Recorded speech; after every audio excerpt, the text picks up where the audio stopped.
What's up, YouTube fam? Welcome to episode number 1 in Deep Dive with DPAD. Nothing to do with construction, nothing to do with me going to sites, and nothing like DPAD's Daily. Stick around to find out more about what Deep Dive with DPAD will include. But if you do like my content, make sure that you've subscribed, like our videos, and make sure you comment in what you want to see in our future upcoming videos, so we can take a note of that and share it with you. So, are we ready? We're ready. Let's do it. Alrighty, DPAD. Tell me, why did you decide to do Deep Dive with DPAD, and why now? We have such an amazing YouTube community growing, and I feel so connected with them that I feel like they only know my construction side. They only see me go to sites, they only see me dealing with my trades. But I think it's time that I share a little bit about my personal life so we can connect at a deeper level and they get to know a few things about me and become part of my life. Well, I think that's a great idea. So they're going to learn about your personal life. Is there anything else that you really want to talk about with this concept that we have? No, I think just share all the interesting aspects of our life, maybe some of the milestones that we have coming up, or when we achieve them, we share them with our YouTube fam. Don't forget, we should talk about my favorite food too. I know they already know it's pizza, but maybe it's changing. So we should also talk about other things like that. What we do for our favorite pastime. How I beat you at board games all the time. We should include all of that because I think it's important for them to get to know me like that. Let me tell you, not everything you'll hear here will be the truth. Starting with a couple things that were just mentioned. They know I'm a very honest man. So I'll ask you the first question. Something basic. We'll start with, how many languages do you speak? So I speak a total of 3 languages. I can probably say 5, but the other 2 are just 50-50. But 3 I can speak fluently, which is English, then my mother tongue, Gujarati, and our national language in India, which is Hindi. So I can speak all 3 of those fluently. I can read them. Writing Hindi and Gujarati is a bit of a challenge now, but I can read them, I can speak them. So I would say 3 languages very comfortably. So you can speak 3 languages comfortably. Have you ever come to a place where you're like, oh, I wish I spoke this language too? French. True Canadian. I know, right? Actually, French and Spanish. Every time you go to Mexico, I think Spanish is a beautiful language. Yeah, we have a couple of family members who speak Spanish. I'm quite jealous of them. Yeah. But yeah, I think Spanish and French, if I had to pick up on 2 more languages, I think those would be it. Alrighty. Speaking of languages, tell us, where did you learn your mother tongue from? From my mother, right? Quite an obvious answer, but back home, that's the language we all speak. At home, when we go outside, we always speak Gujarati. So it's natural that I pick up on that. In school, I studied in English medium school, so it was all the courses were in English. But as soon as you come out of class, we go right back to our mother tongue. So yeah, so it's Gujarati I learned naturally from our family. Would you say you're most comfortable speaking Gujarati, or would you say it's English at this point? Weird enough, I think it's English at this point. Like Gujarati, it's great, but I speak it very comfortably. But I think now English has become the go-to language. So yeah, been in Canada for long enough now. Yeah, that's interesting. I mean, you and I chat in English, I think 90% of the time. Yeah, we do. Unless when you're mad at me or something. Well, we'll Jokes. move on from that one. Tell us, where were you born? So I was born in India, in a city named Ahmedabad, which is in the state of Gujarat. I was born in the 90s, so I'm a 90s baby. I know we are the most popular generation out of all. I feel like all the 90s babies are like a team, we're so united compared to all the other generations. We're very proud to be the 90s kids. Even all the videos you come across, probably this 90s kids can probably relate to this. So yeah, we were all a team, and proud to say that I'm a '90s baby.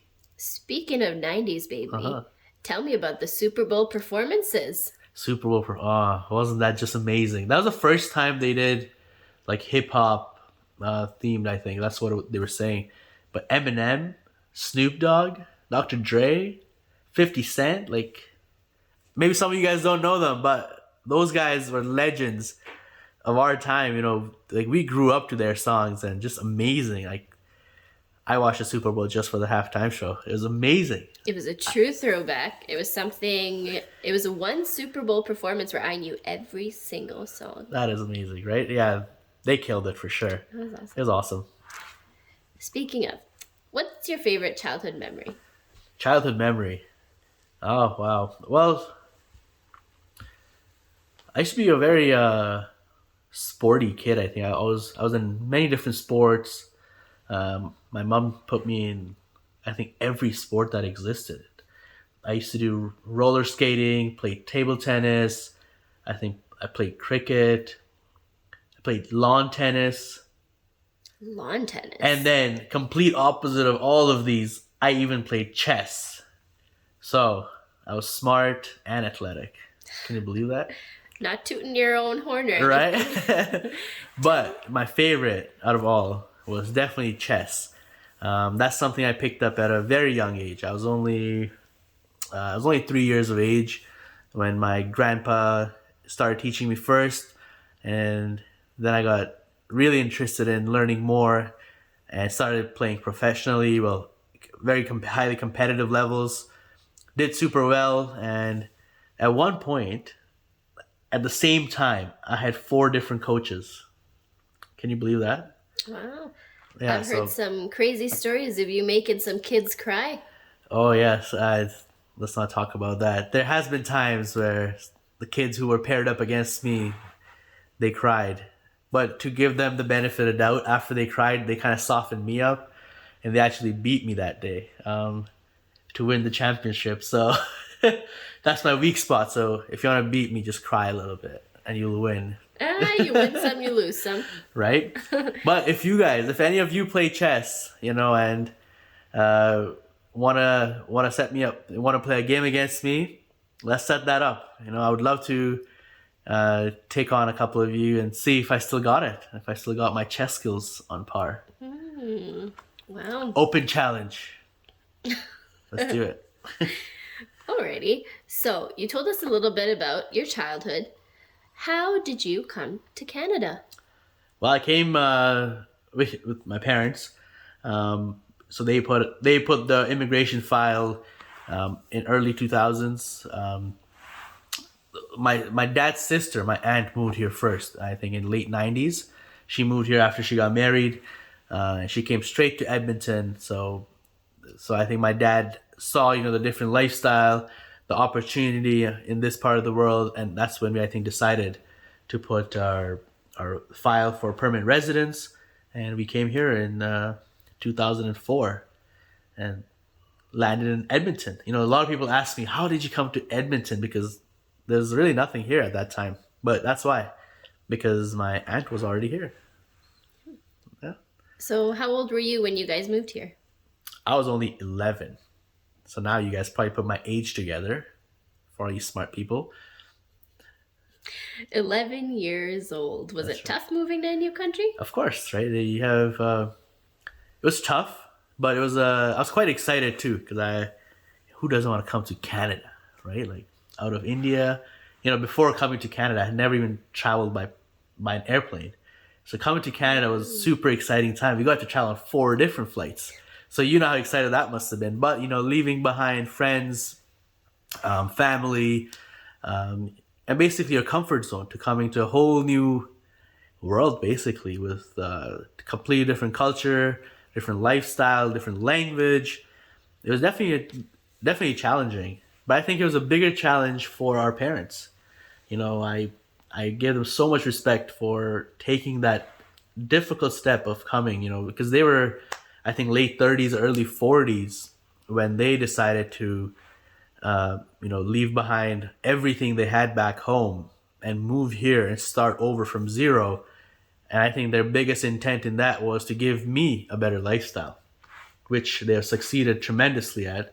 But, it was because of them being able to take that brave step, we're in this position.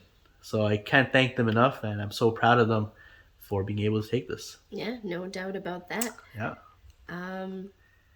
So, moving to Canada from a place like India, you're 11 years old, and your first day at school, you meet new friends, you see new faces, a new language, lots of new teachers. Tell us about that. Yeah, so I was actually, you might not feel like that anymore, but back when I was younger, I was quite shy, especially when talking to new people, meeting new people. So my I think, first whole year, I don't think I was that successful at making friends, because it was such a shock, like completely different. Your classmates are living a completely different lifestyle from what you're used to, and not many things you can relate on. And I wasn't that outgoing that I can adapt that quick, so I was kind of in my bubble for the first year or so before I started making good friends. In fact, my first true friend I think I made in grade 8, who I'm still friends with.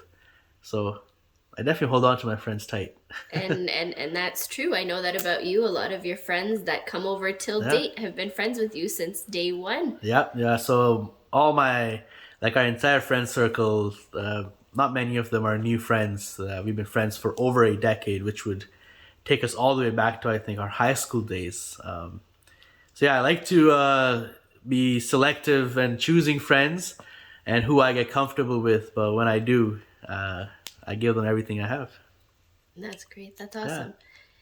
Now, knowing your childhood, knowing your school years, how it was tough for you to make friends, but then you did, and you held on to your friends. That's right. Is there a part or a time you want to go back to? Maybe something you want to relive again?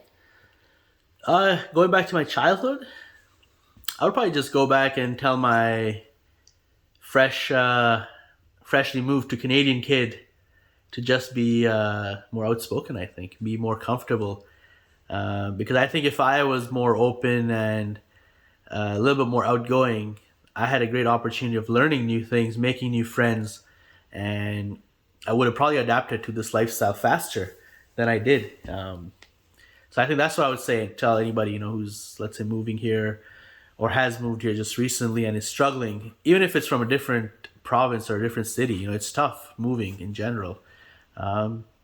Just go say hello to the person sitting next to you, and you never know where that might take you. And that's awesome advice. This was a great episode of Deep Dive with DPAD, and there's much greater depth for us to delve into.